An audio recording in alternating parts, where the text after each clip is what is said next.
गांव में रहने वाला एक सीधा साधा सा लड़का भोला, जैसा नाम वैसा ही स्वभाव। उसे पढ़ने लिखने का बहुत शौक था, इसलिए उसके पिताजी ने उसे शहर पढ़ने भेजा। एक दिन भोला की जान पहचान उसके साथ साथ पढ़ने वाली लड़की रेखा से हो जाती है। पढ़ाई खत्म होते ही मैं गांव वापस चला जाऊंगा। आगे की पढ़ाई मैं नहीं कर सकता क्योंकि मेरे माँ बाबा आगे की पढ़ाई का और खर्चा नहीं उठा सकते। मैं उन दोनों पर और बोझ नहीं बन सकता। मुझे अब उनके लिए कुछ करना है। गांव में रखा ही क्या है, शहर में रहकर तुम बहुत कुछ कर सकते हो। नौकरी करो और खर्चा गांव भिजवा दिया करो। तुम समझे नहीं, मेरे माँ बाबा अब बूढ़े हो चले हैं, इसीलिए मुझे उनके साथ ही गांव में रहना होगा। गांव में हमारे नींबू के खेत हैं, उन्हीं खेतों को अब मुझे संभालना है। बाबा से अब खेती बाड़ी नहीं होती। नींबू के खेत? क्या ये खेत बहुत बड़ा होता है? पूरे खेत में नींबू ही नींबू दिखाई देते होंगे ना? पूरा खेत पीला ही पीला दिखाई देता होगा। सही कहा तुमने। लगता है नींबू का नाम सुनते ही तुम्हारे मुंह में पानी आ गया। मुझे नींबू का अचार और नींबू का मुरब्बा बहुत पसंद है। मुझे बस उन्हें उगते हुए एक बार देखना है। भोला, क्या तुम मुझे भी अपने साथ अपने गांव ले चलोगे? Please please please please please.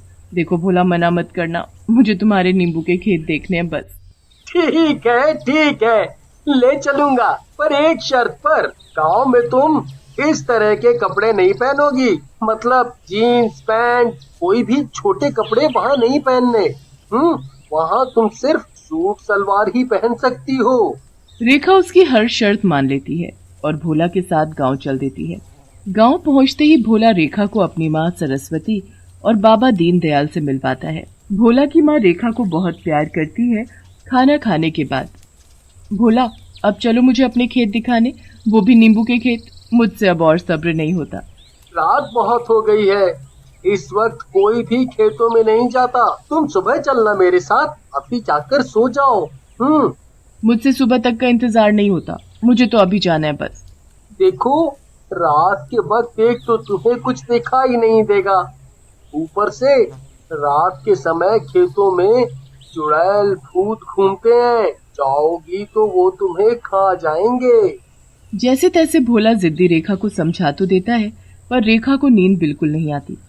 मैं भी जिद्दी हूँ, ऐसे नहीं मानूंगी। मैं तो अभी और अकेले ही जाकर रहूंगी। बिना आहट के निकल पड़ती है खेतों की तरफ। वो खेतों में तो पहुंच जाती है, पर भोला के खेतों में नहीं, किसी और के खेतों में नींबुओं को लगा देख रेखा बहुत खुश होती है। उन्हें हाथों से सहलाने लगती है। तभी खेतों के मालिक की आवाज आती है। कौन है वहाँ? क्या खेतों में कोई है? अरे आवाज क्यों नहीं देते? मुझे तो लगता है खेतों में कोई चोर छुपा है, अभी बताता हूँ। सुरेश की आवाज सुनते ही रेखा वहीं खेतों में छुप जाती है।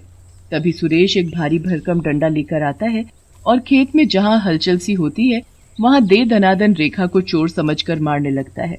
लगता है डंडे की मार पड़ते ही बेहोश हो गया है। जरा देखूं तो सही कैसा चोर है और कौन चोर है।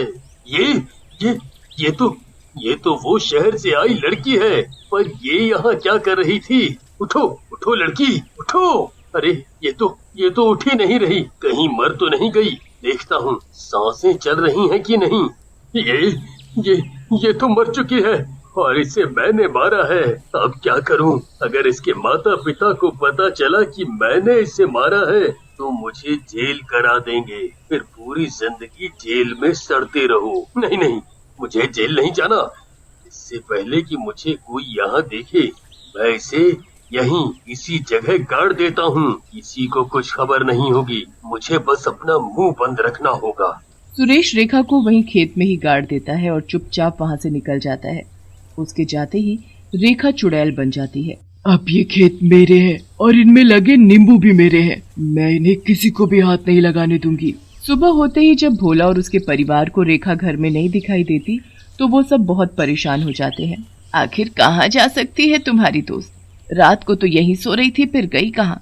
छत पर भी देखाई, वो वहाँ भी नहीं है। भोला बेटा, मुझे बहुत चिंता हो रही है, तुम जाकर गाँव में देख कर आओ। फिर भोला निकल पड़ता है उसे ढूंढने। सुबह से शाम हो जाती है, पर रेखा उसे कहीं नहीं मिलती। दोपहर का समय था।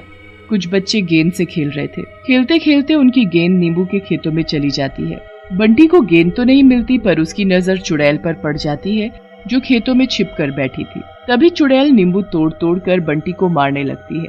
नींबू लगने की वजह से बंटी को बहुत चोट आती है, और तो और एक नींबू उसकी आंख में जाकर लगता है, जिसकी वजह से उसकी एक आंख खराब हो जाती है। ये मेरे खेत है, इसमें लगे नींबू भी मेरे हैं। ये मेरा नींबू का खेत है, यहाँ जो आएगा ऐसे ही मारा जाएगा। बंटी रोता लड़खड़ाता हुआ खेतों से बाहर आता है और बेहोश हो जाता है। उसके सभी दोस्त उसे उसके घर पहुंचा देते हैं। जब वो होश में आता है तो डर के मारे किसी को कुछ नहीं बता पाता कि उसके साथ क्या हुआ, किसने किया ये सब उसके साथ। ये नींबू तो बहुत ही स्वादिष्ट है, इन्हें तोड़कर खाने का मजा ही कुछ और है। शहर में क्यों नहीं कोई खेत उगाता? अगर ये नींबू के खेत शहर में भी होते तो मुझे यहाँ गांव में आना ही नहीं पड़ता। नींबू के खेतों के आसपास कोई भी दिखाई देता था तो चुड़ैल उसे नींबू मार मार कर भगा देती थी। एक दिन सुरेश की पत्नी रजनी को नींबुओं का अचार डालना था, इसलिए वो पहुंच गई अपने नींबू के खेतों में। हाँ, नींबू पूरी तरह पके हुए हैं, इनका अचार बहुत ही अच्छा बनेगा, मैं अभी इन्हें तोड़ लेती हूँ। रजनी जैसे ही नींबू को हाथ लगाती तभी चुड़ैल बड़ी जोर से उसके हाथ पर नींबू फेंक कर मारती है। आह! ये नींबू किसने मारा मुझे? खेत में कोई है क्या? आवाज क्यों नहीं देते? पता नहीं कोई है भी कि नहीं। रजनी फिर से नींबू तोड़ने लगती है। नींबू तोड़कर वो जा ही रही होती है कि चुड़ैल उसके हाथों से सारे नींबू गिरा देती है। रजनी चुड़ैल को देखकर भागने की कोशिश करती है, पर चुड़ैल उसे पैर मारकर नीचे गिरा देती है।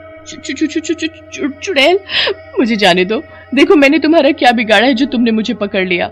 छोड़ दूं? जाने दो? एक तो तुम मेरे खेत से मेरे प्यारे नींबुओं को चुरा कर ले जा रही हो और बोलती हो कि मैंने कुछ नहीं किया। मैं तो बस अचार बनाने के लिए नींबू लेने आई थी और कुछ नहीं। आओ, आज मैं तुम्हें अचार नहीं जूस पिलाती हूँ। रजनी के सीने पर बैठकर चुड़ैल उसके मुंह में जबरन नींबू निचोड़े जा रही थी, एक के बाद एक। नींबू का इतना रस मुंह में जाने के बाद रजनी कुछ बोल नहीं पाती और खांसने लगती है। उसके बाद रजनी हमेशा के लिए अपनी आवाज खो बैठती है और कभी बोल नहीं पाती। एक दिन गांव के कुछ लोग सुरेश के घर जाते हैं।